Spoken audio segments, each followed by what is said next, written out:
Hey everyone, Rob here from Gunfather Milsim, bringing you a little bit of a different video here today. It's December 2021. Where I live, Nebraska, we're deep in the off season, so not a lot of airsoft going on, and honestly, kind of a bit of a writer's block regarding airsoft at the moment.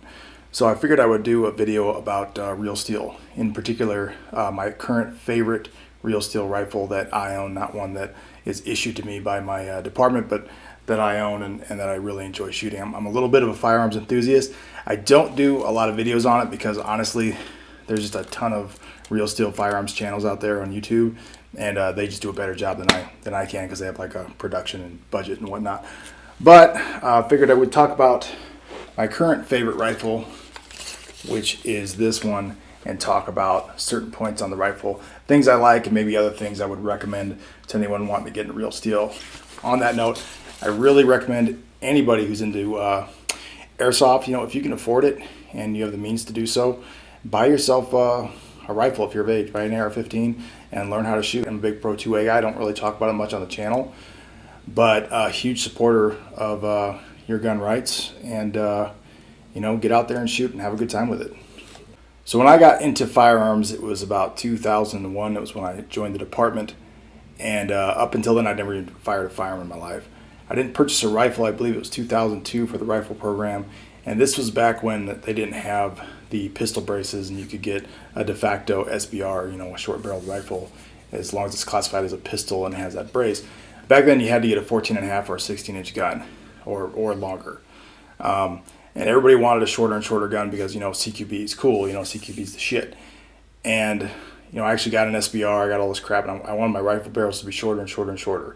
And then years later, I became a sniper and I learned ballistics, and all of a sudden, all my barrel lengths got longer and longer and longer because you do give up a lot for that shorter barrel. You give up a lot of muzzle velocity, which it doesn't necessarily equal accuracy, but it does equal lethality at range and a shallower ballistic arc, so it's a little bit easier to drop to an extent.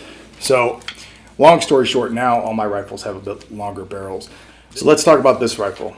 This is what I guess is called a recce rifle. It's kind of a do-everything rifle, jack of all trades, master of none. Okay, this particular rifle is an Aero Precision. I like Aero Precision rifles. They're kind of a mid-tier rifle company, but they make really good stuff. If you're going to spend a little more money and want to know what brand I recommend, I'd probably either go with BCM or Daniel Defense. BCM probably makes the best rifle pound for pound in my opinion right now. Daniel Defense makes a very durable rifle, very good duty rifle. My SWAT duty rifle is a Daniel Defense Mark 18. Very reliable rifle. But when it comes to accuracy, I like Aero Precision because they own their own barrel company, which is Ballistic Advantage. They make excellent barrels. And when it comes down to the accuracy of the weapon, it's 95% the barrel, about 5% the trigger, but you can learn to shoot a bad trigger. You can't do anything about the barrel. It is what it is. You got what you got. So first thing when I see someone with a rifle, I always ask them what kind of barrel you got in that, because that's the main thing I'm concerned with as far as accuracy is concerned, is the barrel. Now, after bragging about Ballistic Advantage, what barrel is in this particular rifle? It's actually a LaRue Stealth Bull barrel. It's a match barrel. It's an extremely accurate barrel, 14.5 inches with a pin and welded flash hider on there. If I were to build this rifle again, I would do a 16-inch just so I don't have to mess with the pin and welded flash hider, because when I do put a can on this gun, it's just going to be a pain in the ass getting rid of that. I might have to buy a whole new barrel to do it. So we'll see. That's beyond my abilities as a gunsmith. I'll have my armor do it for me, and we'll see what happens. But anymore, I think you're just better off getting a 16-inch and not screwing around with pin and welding that flash hider on there. So more about this rifle from the muzzle to the rear. First thing, let's talk about the tack light. I use a Streamlight Pro Tac. You can see it there. I've talked about these other times on the channel. These are good lights. Streamlight Pro Tac. It's affordable. Comes with everything you need. It's 1,000 lumen and comes with a pressure pad built in. Is Surefire better? Yes, but Surefire costs 4 times as much. Twice as good. Costs 4 times as much for the money. Not really worth it for me, especially on this rifle. I run this, and I'll use this on duty. I'm not afraid of using that light. That light's plenty sturdy and plenty durable. The rail system is an Aero Precision rail system, M-LOK, because key mod's deader than disco, and it's got the QD mount up here. That's kind of Aero Precision's newest design. It's got the the key mod mounts for your sling. Does have on the bottom a Magpul bipod stud right here. Like that bipod stud. I don't like mounting bipods on actual rails. I like using this just traditional stud. I don't run around with a bipod all the time. I have a bipod in my shooting bag. If I were to deploy this, I have a bipod with me, so if I'm going to be on a position for a while, I can use that bipod. But just for running around with it, I don't want that weight at the end of the rifle where you don't want it most, where it affects you the most, which is on the end. So I leave that bipod off until I need it. Moving on to the optic. Vortex Razor 2 HD 1:6 E model, and anymore they're all pretty much the E model. The E model is a little bit lighter. It is a heavy optic. The earlier ones that didn't have the E on the end had a bunch of brass fittings in the erectors, which was really heavy. They changed to the E model. Now it's lighter, and this is basically the way to go. These cost like $1,200 to $1,500. If you're careful and look for discounts, you can find them pretty consistent at $1,250. So just love this optic. In my opinion, it's the most durable and best variable 1:6. And I like having a 1:6 on a recce rifle, on a do everything rifle, because I really want to be able to reach out and see what I'm shooting at, especially now that I'm getting older and my eyes are going. I'm a big fan of offset red dots. You can see this one here. This is a Trijicon RMR. Big fan. So you can go from your 1:6 and just flip over, and there's your red dot. It's always on. I mean, who doesn't like Trijicon? Great stuff. Can't say enough good things about the RMR. Some people don't like that you got to replace the battery from underneath, but honestly, you only replace the battery every,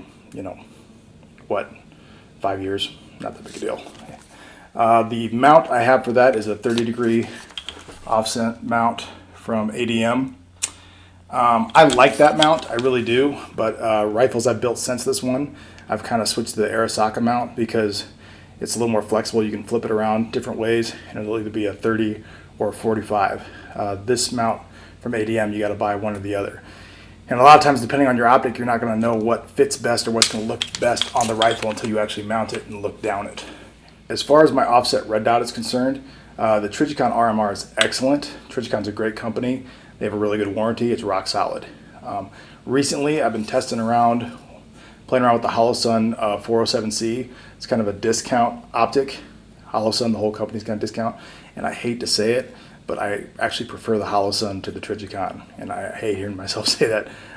My only reservation about the Holosun is their warranty. Does it have a warranty? Yes.